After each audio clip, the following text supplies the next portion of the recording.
The service bay went quiet the moment Grace Sterling said the number.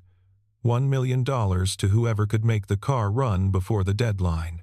She stood beside the red prototype, with its hood raised, steady in a way that only came from being cornered, and let the words settle over a room full of engineers and investors who had already given up.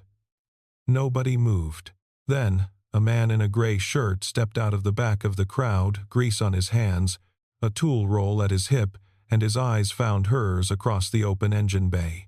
Neither of them looked away. They called the car the Cygnus, and in 3 weeks it was supposed to save a company that most of the people inside the building had already buried in their heads.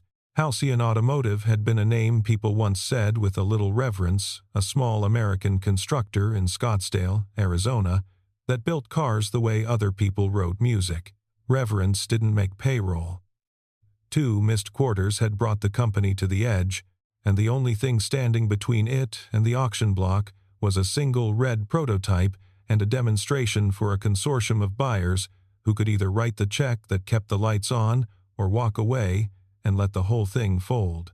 The trouble was that the car wouldn't run, not reliably. It would fire up, idle clean for a while, and then somewhere in a hard pull it would stumble and die an intermittent fault no one on the floor could trace. They had swapped sensors. They had rewritten code. They had flown in a specialist who charged more for a week than most mechanics made in a season and left with a shrug. The fault came and went like it had a will of its own, and every time it returned it took a little more of the company's last hope with it. Grace Sterling had been running Halcyon for only a few months. The board had handed her a sinking business and a calendar full of miracles they expected her to perform, and she had staked what remained of her own name on making that one car live. She carried herself like someone who had learned to stay steady precisely because everything around her wasn't. People noticed the quiet force in her before she ever spoke. Aaron Doyle was nobody in that room, and he preferred it that way. He ran a bench at an independent shop across town, and when Halcyon needed extra hands for overflow work, his boss sent him over for the week. To the engineers, he was the man in the gray shirt with the tool roll, hired help for the jobs the credentialed people didn't want to touch. He had spent a long time learning to be exactly that useful, unremarkable, easy to overlook. What none of them knew was the shape of his life after 3:30, when he left whatever engine he was buried in and drove to pick up his daughter. Sadie was 8 that year, all elbows and questions, with a gap where a front tooth used to be and a habit of narrating her entire day the second she climbed into the truck. That evening, she reported, with great seriousness, on a caterpillar she had found on the playground and named after the neighbor's cat. Aaron made grilled cheese. She ate it upside down on the couch because she swore it tasted better that way, and he let her, because after everything they had lost, he had stopped arguing with the small things that made her happy. She was the reason he had kept his head down for years. She was the reason he had learned to disappear. But that first morning, before any of it, Aaron had stood in the Halcyon service bay and looked at the Cygnus longer than a hired hand had any business looking. He told himself it was just a nice car. He told himself he was tired. Neither was true. He looked at it the way a man looks at a face he used to know, and could not quite make himself walk away. By the second day, curiosity had gotten the better of him. Aaron wasn't supposed to be near the prototype. His work that week was brakes and fluids on a row of service cars. But the Cygnus sat under the lights at the far end of the bay like a question no one could answer. And when the floor cleared for lunch, he drifted over, wiped his hands, and leaned in over the open engine bay. His hand moved before he had decided to let it past the obvious harnesses, past the places the specialist would have checked, to a small access point tucked behind the intake that no factory manual would ever mention. He pressed 2 fingers to a connector and listened to the way the system woke when someone keyed the ignition for a diagnostic. He understood the fault, the way a man understands a friend's cough over the phone. It wasn't in the parts, it was in the sequence. Someone had changed the order in which the control system brought itself to life, and the car was choking on a startup routine that no longer matched the hardware it was born with. He said as much, half to himself. and Hank Osborne heard him. Hank had been a foreman at Halcyon longer than most of the engineers had been alive, 61 years old, gray at the temples, hands like worn leather. He had been standing behind Aaron longer than Aaron realized, and when the older man turned, the color had drained out of his face. "I know you," Hank said. "Not a question. Good Lord, you're Doyle." The bay went quiet in the particular way rooms do when people sense something before they understand it. Near the office glass, Grace turned. Hank didn't lower his voice. Maybe he couldn't. "This man built that system," he said, "to no one and everyone. The whole control architecture on the Cygnus. He designed it, years back, before he stopped himself, but the words were already loose in the room. Aaron didn't confirm it. He didn't have to. His hand was still resting on the car, and he could feel the old shape of it under his palm, the machine he had drawn and argued over and lost sleep on in another life. There was a sequence buried in that startup routine that he had written the way a man signs something he loves, a small string of values that still carried the initials of a woman who wasn't there to see any of it. Emily had been part of those years. The car remembered her even when he tried not to. He stood with his hand on the engine and said nothing, and the silence stretched until it had weight. Grace crossed the floor slowly. She stopped a few feet from him, looked at the Cygnus, then at him, and put the two things together, the impossible car and the overflow mechanic in the gray shirt. "If you built it," she said, "why are you fixing brakes at a shop across town?" Aaron didn't answer. Some questions a man can't answer standing up, in front of a crowd, with his hand still warm on the thing that broke his life. But she wasn't going to let it go. He could see that. And somewhere under the dread, a part of him he had buried for years leaned toward the question like a plant toward light. She came to him the next morning the way a person comes to a problem she has decided to solve. No sentiment. Just terms. Grace found Aaron at the coffee machine before the floor filled up and laid it out plainly. The company needed the Cygnus running for the demonstration. He understood the car better than anyone they had hired, and the $1 million she had put on the table the day before was his if he was the one who made it run. She watched him the whole time she spoke, the way a person watches a road she doesn't entirely trust. He didn't say yes. It wasn't pride, and it wasn't leverage. Walking back into that building had cost him something he hadn't expected, and the thought of doing it every day, standing over that engine, feeling the old life press against the glass, tightened his throat. Leaving Halcyon had not been a clean thing. There were years he had folded up and put away so he wouldn't have to carry them, and she was asking him to take them back out. So he set conditions. He would work on the car, not in the company.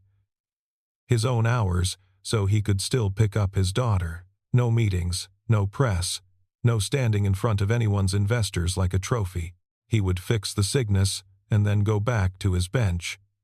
Grace listened, and to her credit, she didn't flinch or push. She nodded once and said, "Fine."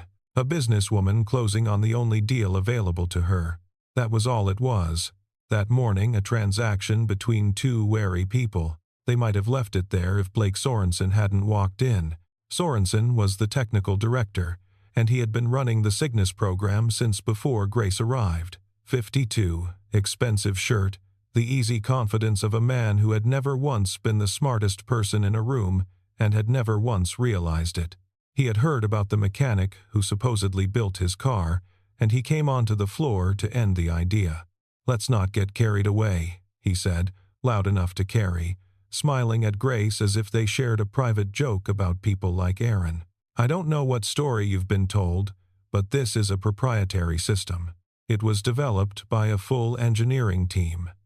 The notion that some he looked Aaron up and down, the gray shirt, the tool roll contract hand designed, it is insulting to the people who actually did the work."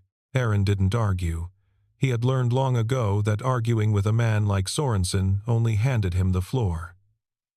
He watched him and let him talk, but Grace watched Sorensen too, and then, because she was looking for it, she glanced at Hank, who stood at the edge of the group with his jaw set hard and his eyes on the floor, a man visibly holding something in. She saw the gap. The distance between how certain Sorensen sounded and how uncomfortable everyone who had been there for years suddenly looked. She said nothing about it. She was too smart for that. But something moved behind her eyes, small and deliberate, like a person deciding to check a story she had been handed. And when Sorensen finished and walked off, satisfied that he had settled the matter, she turned back to Aaron and said, simply, "Start today." The fault didn't want to be found, and that told Aaron something. He spent the next days living inside the Cygnus. He pulled logs. He mapped the control system line by line against what he remembered building. And the deeper he went, the clearer it became that the car in front of him was not the car he had designed. The architecture had been altered not everywhere. That would have been obvious. But in one place, a single module deep in the control chain, changed in a way that looked reasonable on paper and behaved like poison in practice. Under most conditions, it held. Under load, at exactly the wrong moment, it threw the startup sequence out of step, and the whole system stumbled. Whoever had done it either hadn't understood what they were touching or hadn't cared. Grace started coming down to the floor to watch. She didn't hover. She would stand a little way off with a cup of coffee she never seemed to finish and observe the way he worked. At first, she was checking on her investment. Somewhere in there it changed. One afternoon she asked why he was doing something a certain way, and he answered without dressing it up, and they ended up talking for 20 minutes about the car like two people who actually cared about it.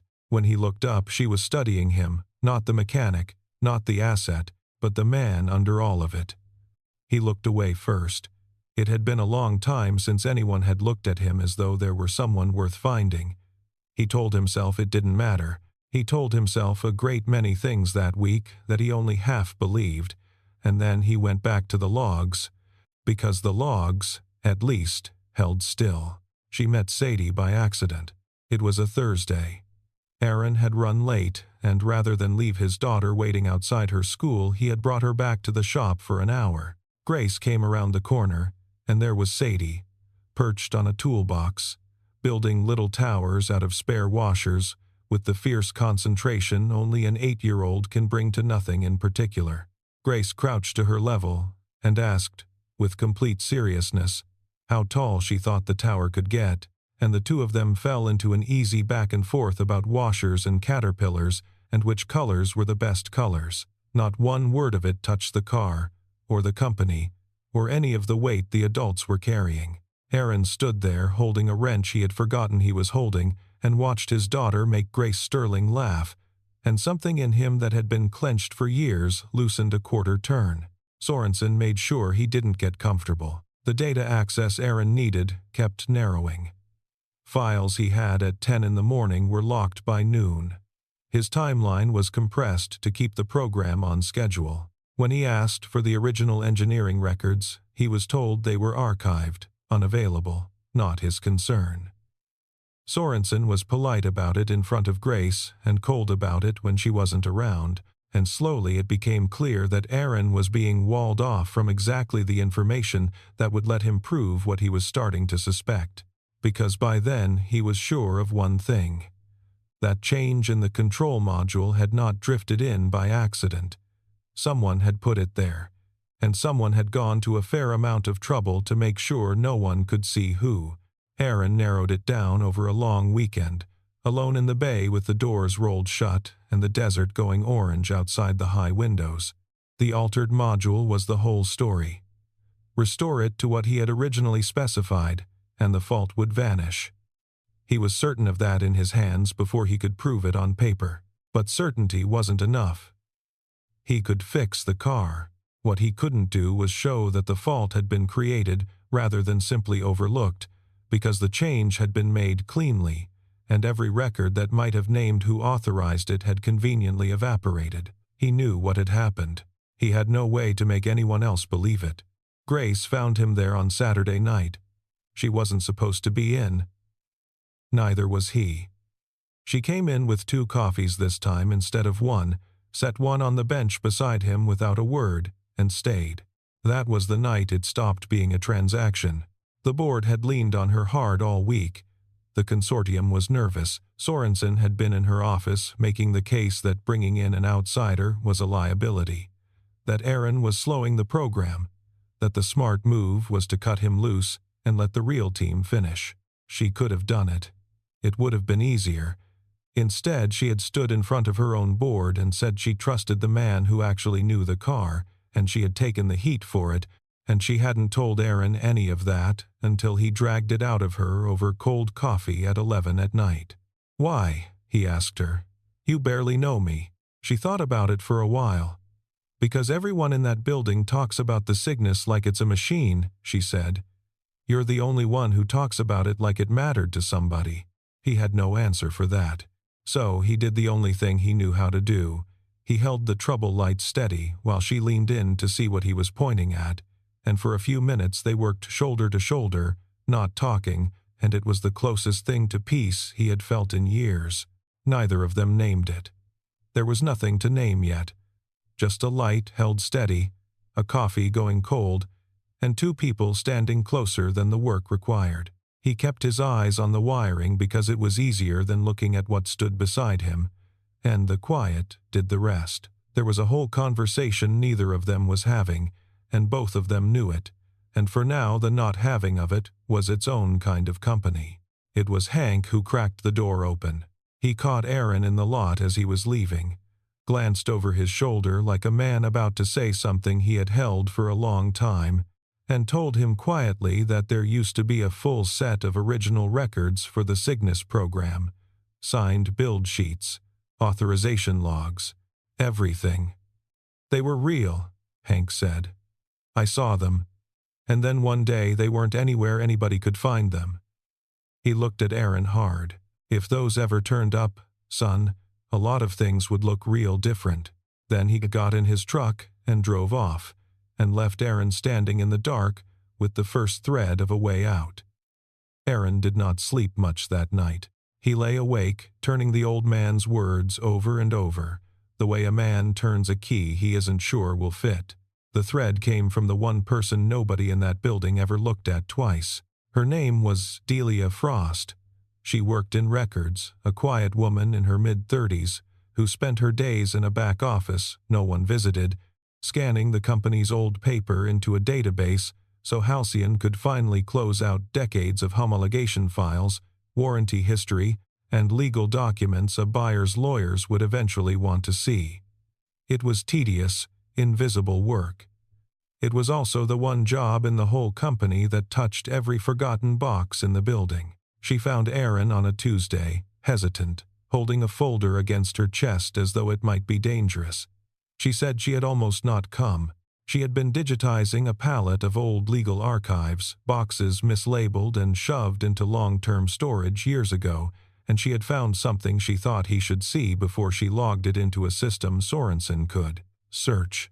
There were two documents in the folder. The first was an original build sheet for the Cygnus control architecture. Aaron's handwriting ran down the margins. His signature sat at the bottom, dated from a life he had walked away from proof, in ink, that he had designed the system. Sorensen had spent a week insisting he couldn't possibly have touched.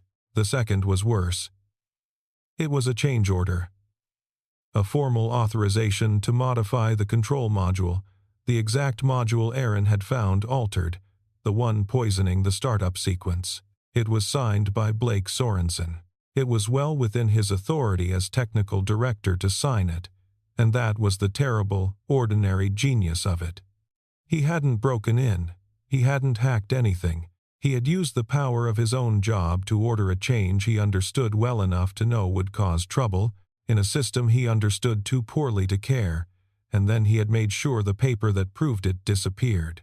He had believed those records were long gone. He had counted on it. What he hadn't counted on was a company so desperate to sell itself that it had finally paid someone to scan every last box in the basement. Aaron took the folder to Grace that night. She read it twice. She was a careful person. She didn't leap, but he watched the moment it landed, The moment she understood that the fault in her car and the man she had been half persuaded to fire were the same story told from two ends, that Aaron hadn't slowed the program, that the program had been sabotaged, quietly, by the one man she had trusted to run it, and that Aaron had been pushed out of his own work years before by that same hand. She looked at him differently after that. Not with pity, he couldn't have stood pity, but with something steadier and harder to hold. Respect, and beneath it a kind of anger on his behalf that he hadn't asked for and didn't know what to do with. For years he had carried the story alone, the leaving and the swallowing of it and the long quiet.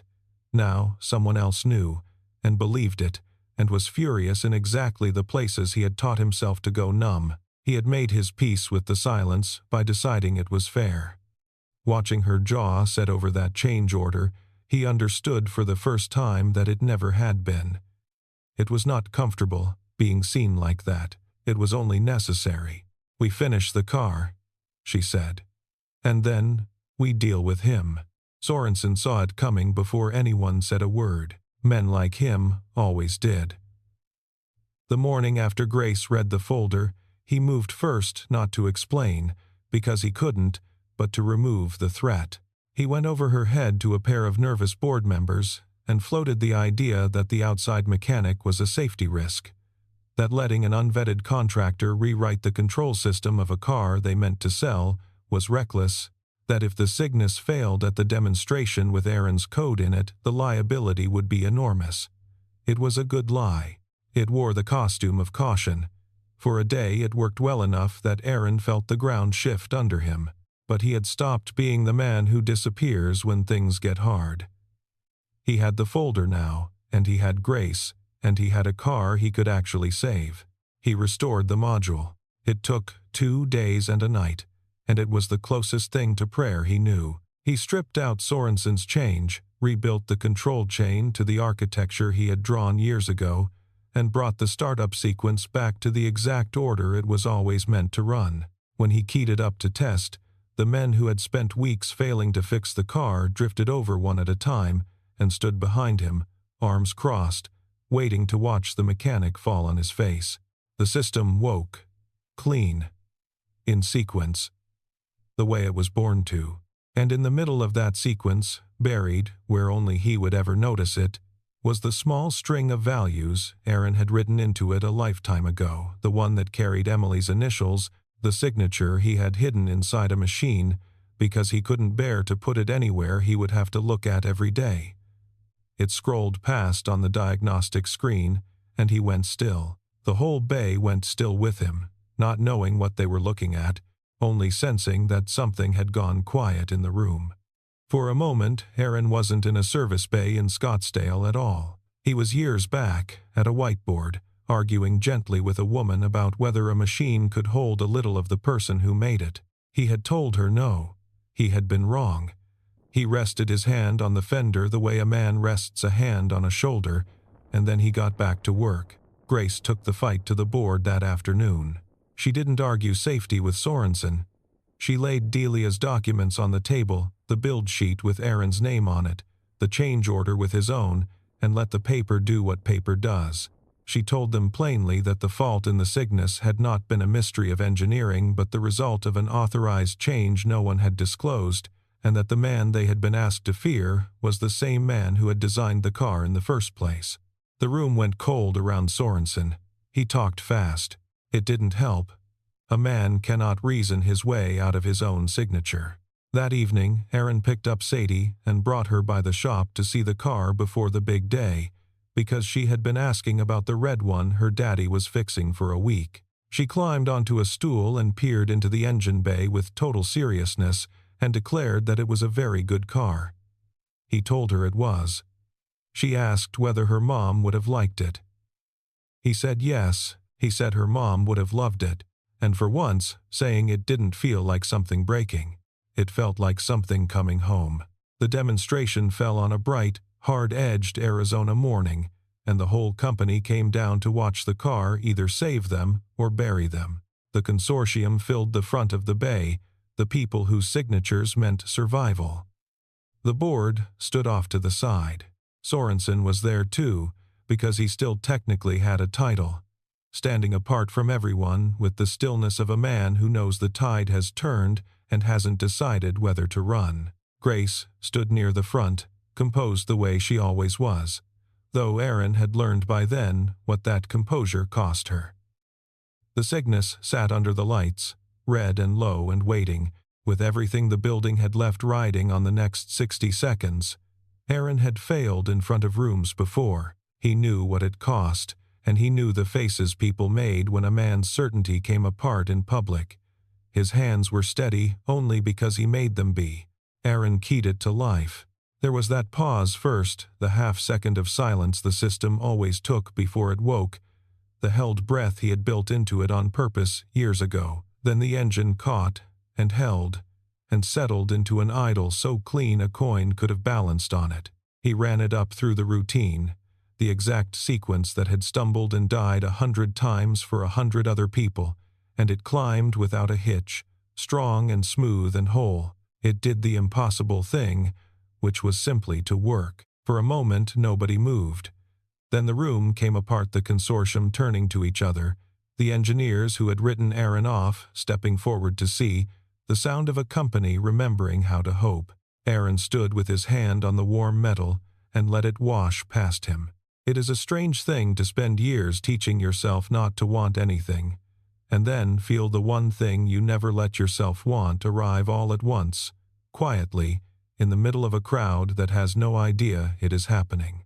It was Grace who ended Sorensen, and she did it without raising her voice. She turned to the consortium and the board and told them the truth in front of everyone. What the fault had been, who had authorized it, and who had actually built the car now running flawlessly before them. She had the documents. She had the car as living proof. There was nothing left for Sorensen to stand on. The authority drained out of him in real time, and the room rearranged itself around him into something he was suddenly outside of. He didn't shout. He gathered what was left of himself and walked out, and no one moved to stop him. Then it was over. The noise settled, and Grace crossed the floor to stand beside Aaron at the car. Neither of them said much. They stood shoulder to shoulder in front of the thing they had saved, close enough that their arms nearly touched, and let the moment hold. Neither wanted to be the first to speak. For once, Aaron let a silence stand, because breaking it might have ended something he wasn't ready to end. She didn't fill it either. The two of them had gotten good at letting a quiet, mean what words would only have ruined, and under all of it, one question sat quietly between them, the same one she had asked weeks ago, and neither had answered since. The car was fixed. The company was saved, which meant there was nothing left to keep him there, and everything, suddenly, that might. The days after moved fast. The consortium signed. Not out of charity, the working Cygnus had made the company worth buying again, and the story of how it got fixed didn't hurt. Halcyon would live. Sorensen was gone within the week, quietly separated, once the board had the documents in hand. There are things a signature can't survive, and his was one of them.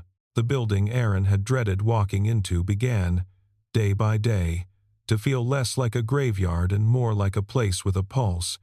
He had come in certain he hated it. By the end he was surprised to find that he didn't. It had never really been the building. It had been what he let one man take from him inside it, and that account was finally closing. He had walked in weeks earlier, certain that the worst thing that could happen to him had already happened in this building. He left less sure of that, and, strangely, less afraid of the place for it. Grace found him at the end of it, in the bay, packing up his tool roll the way he had told her weeks ago he would. She made her offer plainly, because plain was how the two of them had always worked. The $1 million was his. He had done exactly what she had promised to pay for. But there was more, and she wanted him to hear it. She wanted him back for real, not as overflow, not as a contractor.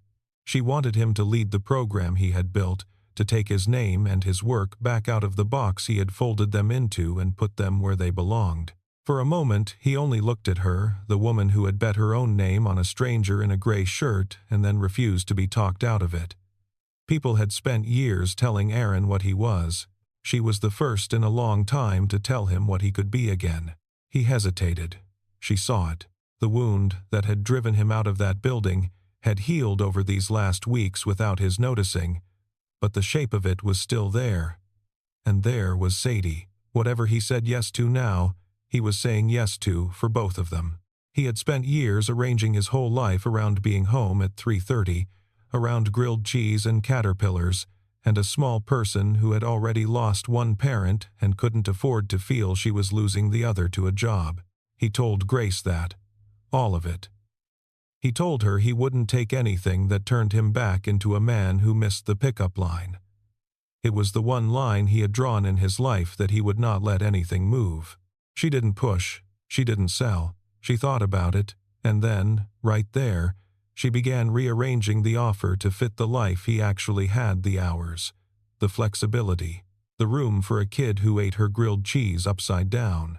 She built the job around his daughter, without his having to ask twice. It wasn't a declaration. Neither of them was built for those. It was two people who had learned to trust each other over a broken car, deciding, carefully, to keep going. But when she put out her hand to close it, he held on a beat longer than the deal required, and she didn't pull away. It held longer than any deal ever needed. They both noticed. Neither of them said so, and neither of them let go first. Aaron came back to Halcyon on his own terms, and the terms held. Months went by. The company found its feet. The Cygnus went from a rescue job to the thing the whole mark was rebuilt around, and Aaron's name went back on the work he had done, quietly, without fanfare, which was the only way he would have accepted it. He still left at 3:30 most days. Some things he wasn't willing to trade, and to her credit, Grace never once asked him to. There had been a version of his life where a job like this would have swallowed him whole, where he would have looked up one day to find his daughter grown and himself a stranger to her.